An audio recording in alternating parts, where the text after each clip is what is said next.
September 7, 2017. Putin offers millions of Americans free home in Russia as light of Christ dims in U.S.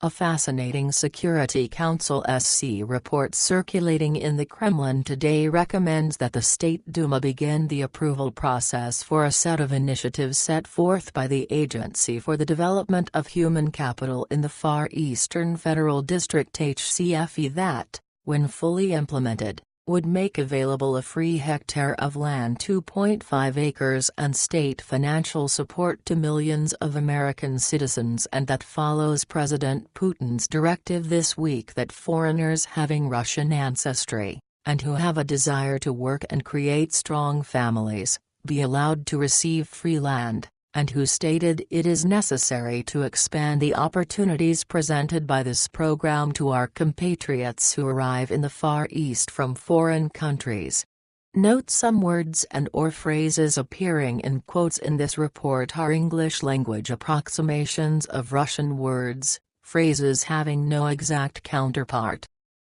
According to this report, the HCFE was established in 2015 for the purpose of providing labor resources to the Far East Federal District, and whose Far Eastern Hectare program grants a free hectare of land and provides state financial support to peoples permanently settling in this region, and that, so far, has had over 100,000 applications made, with more than 28,000 plots of land having been granted, and 8,000 others being approved and awaiting their new residents signing their agreement documents.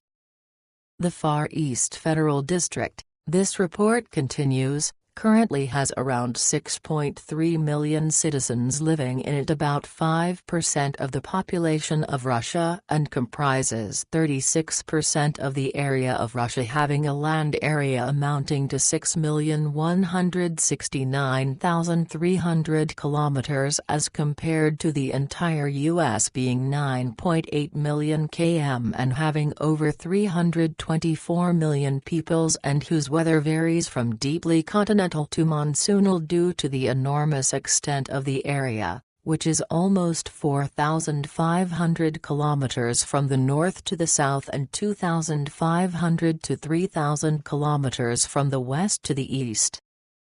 Most critical to note about the Far East Federal District, though, this report says, is its massive contribution to making Russia the richest nation in the world, and whose staggering natural resource wealth of its main deposits of coal, oil, natural gas, gold, timber and rare earth metals have an estimated wealth of over $75 trillion. In order to fully utilize, exploit the astonishing wealth of the Far East Federal District far into the 21st century, however, this report explains, would require tens of millions of more citizens than Russia's current population of 143 million is able to provide, thus spurring President Putin's call to open up the HCFE's Far Eastern Hectare program to foreigners having Russian ancestry. To receive Russian citizenship, this report notes, one of the hardest requirements for foreigners has been the law requiring proof that a prospective citizen has full command of the Russian language, but that in the past has been easily mastered by those of Slavic descent.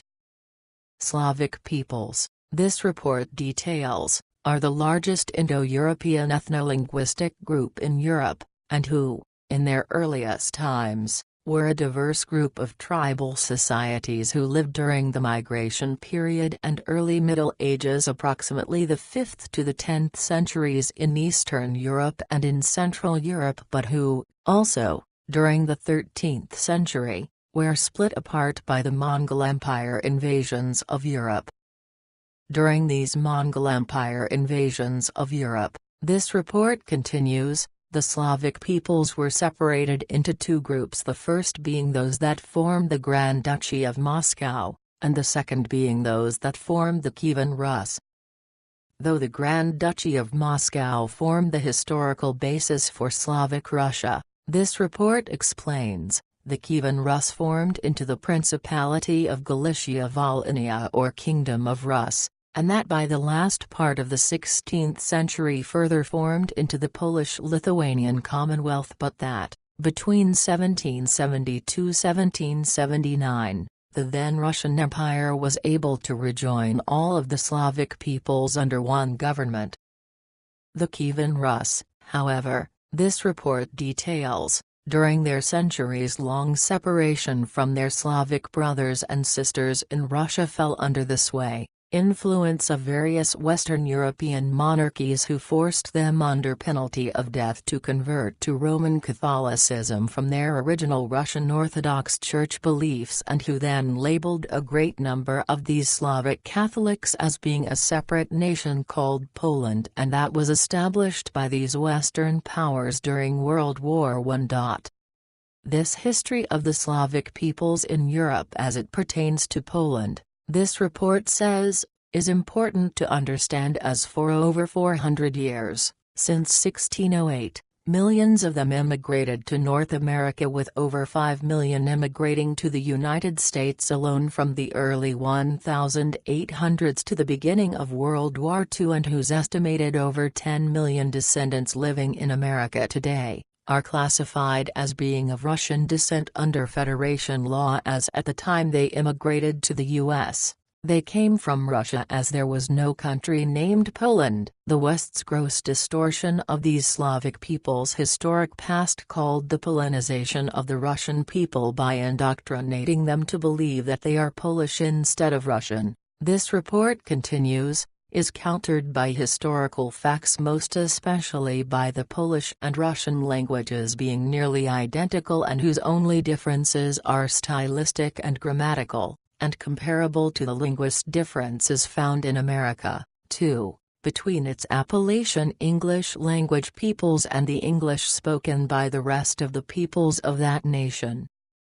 With millions of these Polish-Russian Slavic peoples in America now eligible for the HCFE's Far Eastern Hectare program, this report continues, it appears that many of them may be susceptible to doing so, and as evidenced by many factors, and that include their being choked out by a prevailing view among U.S. government bureaucrats that they have the right to search, seize, strip, scan, shoot, spy on, probe, pat down, taser, and arrest any individual at any time and for the slightest provocation. They're living in the most litigation-prone, lawyered-up country that has ever existed in the history of the world, a place where frivolous lawsuits abound and horrendous penalties are the norm. Their top Democratic Party leaders now going full communist and calling for the ending of all Americans being able to own private property. These same Democratic Party leaders continue to purge their nation of their racist past history by their now shockingly removing the stained glass windows from their nation's national cathedral because they depict two famous Civil War generals of the Confederacy who are Robert E. Lee and Thomas Stonewall Jackson, both of whom were staunch Christians who opposed slavery and West Point graduates. And, most importantly, the light of Christ now dimming in America, as new polling shows that, for the first time in that nation's history, its satanic godless citizens now outnumber Christians. This report concludes by noting that President Putin has, also, instructed the HCFE to ease citizenship rules for foreigners investing $10 million in Far East Federal District in order to bolster the Federation's technological might, power, and that Putin had warned this past week was critical to the survival of Russia, with his stating artificial intelligence is the future, not only of Russia, but of all of mankind. Whoever becomes the leader in this sphere will become the ruler of the world, and whose grave fears were raised last month after an I-Singularity event occurred in the Permkrai Oblast, and that we reported on in our 7 July report titled Artificial Intelligence Singularity Event Sparks Fear in Russia.